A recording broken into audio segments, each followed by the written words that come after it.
যে উপপ্রকৌশলী আছে পরীক্ষা প্রশ্ন যে ফাঁস হয়েছে এটা নিয়ে সারা দেশে ব্যাপক আলোচনা ছড়িয়ে পড়েছে এবং আলোচনা সমালোচনা দুটোই আছে। তো আসলে আপনারা জানেন যে পিএসসি আমরা বিশেষ করে বাংলাদেশ রেল প্রশাসনের পক্ষ থেকে আমরা 2020 সাল থেকে রেলকে বলে আসছি যে পিএসসি হচ্ছে একটি লাইসেন্সধারী নিয়োগ বাণিজ্যকারী প্রতিষ্ঠান। এই বিষয়টি রেল গুরুত্ব না দিয়ে একের পর এক বিভিন্ন নিয়োগগুলো পিএসসির মাধ্যমে প্রশ্নপত্র প্রণয়ন এবং পরীক্ষাগুলো নিয়ে আসছিল। কিন্তু আমাদের বক্তব্য ছিল যে আসলে আপনারা জানেন যে পিএসসি যে আমি বারবার বলছি পিএসসি যে ফেরেশতা এটা বলা যাবে না, কারণ তারা তো মানুষ প্রত্যেকটা মানুষের মধ্যে অনিয়ম এবং নিয়মের মধ্যে থাকে তারা।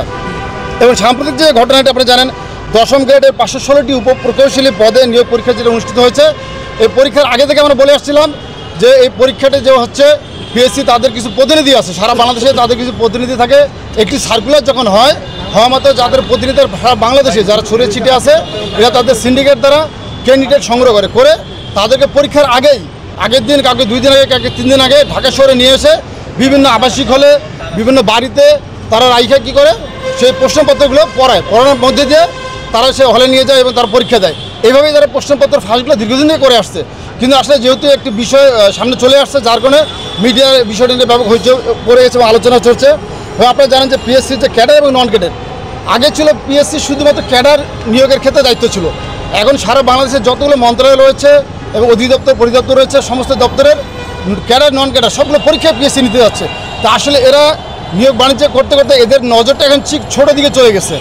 আগে বাংলাদেশ রেলের কথাই বলি, আপনারা জানেন রেলে একটা সময় ছিল নিয়োগ বিধি যে ছিল সেখানে রেল তাদের নিজস্ব জনবল যারা ছিল নন ক্যাডার, বিশেষ করে 14 থেকে 20 গ্রেডের যে জনবলগুলো ছিল রেল তাদের নিজস্ব নিয়োগ বোর্ড ছিল, সেই নিয়োগ বোর্ডের মাধ্যমে কমিটি গঠন করে তারা জনবল নিয়োগ করতো এবং তারা প্রশ্নপত্র নিজেরাই তৈরি করতো।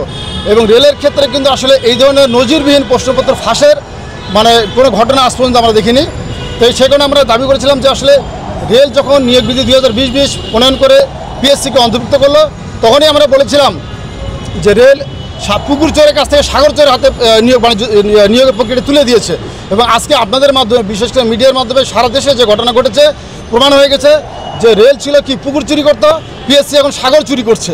অর্থাৎ সেই নিয়োগ বাণিজ্যটা আগের চাইতে ব্যাপক প্রসারিত লাভ হয়েছে এবং আগে যদি কেউ নিয়োগ বাণিজ্য করতে 1 টাকা এখন তারা করছে 100 টাকা। এই যে নিয়োগ বাণিজ্য প্রশ্নপত্র যে প্রক্রিয়াটি ফাঁসের যে প্রক্রিয়াটি এর মাধ্যমে আমি আপনাদের মাধ্যমে সারা দেশ এবং মাননীয় প্রধানমন্ত্রী দেশ নেত্রী শেখ হাসিনার কাছে এবং রেল কর্তৃপক্ষের দাবি জানাচ্ছি যে পিএসসিকে রেলের সকল প্রকার নিয়োগ থেকে অব্যাহতি দিতে হবে এবং পিএসসি শুধুমাত্র বিশেষ ক্যাডার ব্যতীত যত নন ক্যাডার এবং ক্যাডার নিয়োগ পদগুলো নিয়োগ করা হয় এখানে যেন পিএসসি তাদের প্রতিনিধি না থাকে এবং প্রশ্নপত্র প্রণয়নের ক্ষেত্রে স্ব মন্ত্রণালয় স্ব পরিদপ্তর অধিদপ্তর তারা নিজেরা দায়িত্ব পালন করবে। সেই ক্ষেত্রে হবে কি দায়িত্বগুলো যখন ব্যাপক ভাগ বন্টন হয়ে যাবে সেক্ষেত্রে কিন্তু আসলে দুর্নীতি করার সুযোগটা কমে আসবে। আর পিএসসি যদি এককভাবে সমস্ত কর্মকাণ্ড পরিচালনা করছে সেখানে পিএসসি যা বলছে তাই হচ্ছে এবং তারা নিয়োগ বাণিজ্য হওয়ার পরে বা প্রশ্নপত্র ফাঁস হওয়ার পরে শুধুমাত্র একটা বিবৃতি দিয়ে বলছে যে আসলে এই ঘটনা ঘটেনি।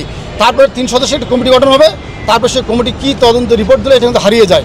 শুধুমাত্র মিডিয়ার কারণে সারা দেশ আজকে জানতে পারছে পিএসসি একটি কি নিয়োগ বাণিজ্যকারী প্রতিষ্ঠান, তারা প্রশ্ন ফাঁস করে কী করছে বাণিজ্য করে চলছে। আপনি খেয়াল করে দেখেন একজন ড্রাইভার প্রশ্নপত্র ফাঁস করে 2 কোটি টাকা বাণিজ্য করছে।